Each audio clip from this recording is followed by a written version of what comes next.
Once upon a time, when the city of Boston was new, there lived a young boy named Rip Van Winkle. Rip was a kind boy, a thoughtful boy, a boy who believed in magic. And because he believed in magic, Rip discovered a magical ability within himself. You see, Rip Van Winkle had the power to make plants grow. Not simply encourage them to grow with sunlight and water. No. Rip could plant a seed in the ground and ask it to grow. And then, if he believed, it would grow almost instantly.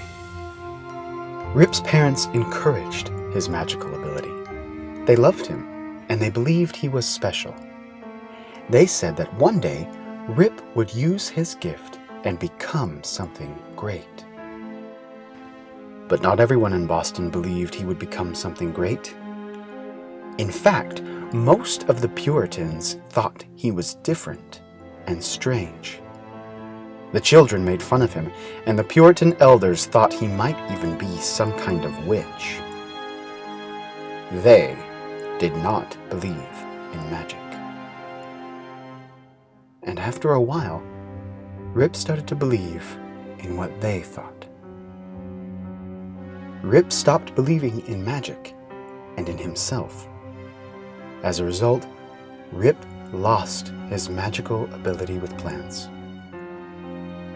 Without his magical power, Rip became more like the Puritans, and he blamed himself for the darkness and sank even further into despair.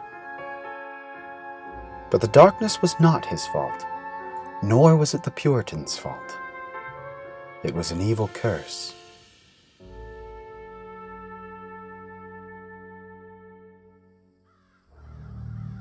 Far beyond the city of Boston, deep in a swampy forest, there lives an evil magical being known as the Dark Woodsman. The Dark Woodsman hates all forms of life and spends all of his days and nights chopping down trees, destroying the forest, and cutting down people. Using his magic, the Dark Woodsman could see that young Rip Van Winkle was becoming powerful, a force for good. He feared that one day Rip would use his magic to restore everything that the Dark Woodsman had destroyed. And so, in an effort to squelch Rip's magical power, the Dark Woodsman sent forth an evil cloud of darkness. This darkness entered Rip's mind and clouded his view of himself. It made him feel doubtful, lonely, and depressed. Rip could no longer see himself clearly. One night, in the midst of this terrible darkness, Rip had a dream. And in that dream, Rip met a living, breathing, pumpkin-headed scarecrow named Feathertop. Beaming down at Rip, the scarecrow spoke with a voice as sweet as apple cider. "Child," said he, "why are you so sad? Why have you forgotten the magic within yourself? You are destined to become something great." With tears in his eyes, Rip told the scarecrow that he was nothing special, that he had no magic within himself. "I feel so worthless," said Rip. "How can I possibly become something great?" With a warm smile, Feathertop plucked a fruit from a tree and held it out in front of Rip. "Do you see this fruit?" asked the scarecrow.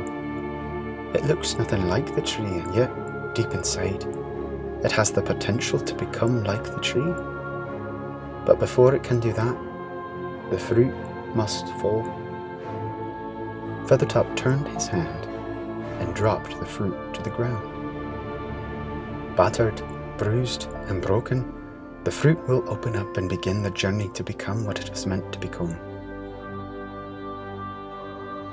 You have fallen, Rip, but if you awaken and believe in yourself, you will become something great. No matter how dark things may seem, remember that the sun will always rise. Light will always triumph over darkness. Staring into the Scarecrow's eyes, Rip blinked and found himself awake. It was morning, and the sun was beginning to rise. Rip pondered the Scarecrow's words and went forward, doing his best to believe in the light and in the magic within himself. Soon thereafter, Rip's powers returned, and he became something great. And as it was with Rip, so it is with each of us. Believe in magic, and you will become something great.